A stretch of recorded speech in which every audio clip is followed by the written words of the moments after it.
So if I were to just try to wrap this up, if we think about the cost reports that I was running earlier, those same reports exist from a progress tracking perspective. And so let's just say we wanted to do an area progress tracking report. We can select that, and now we can look at boiler area. Again, this is in the view of labor hours from an effort perspective. There's also versions of this where I can run that show this in terms of a cost earned value perspective.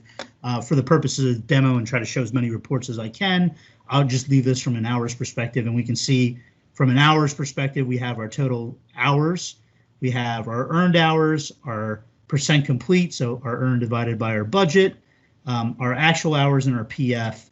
As Colin alluded to earlier, we can also then run that in terms of a forecast or an internal-based report, and we can still look at those same data points.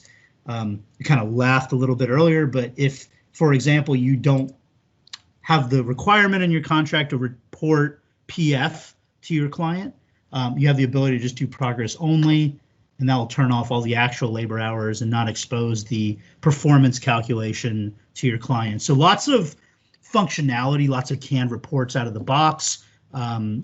Just a lot of flexibility. A lot of that pivoting I was showing you is also available through this rules of credit group report. We have our quantity progress, which allows us to also expose the quantity and the hours for a quantity and unit rate type reporting that takes the quantity and divides it by the hours to get unit rate metrics.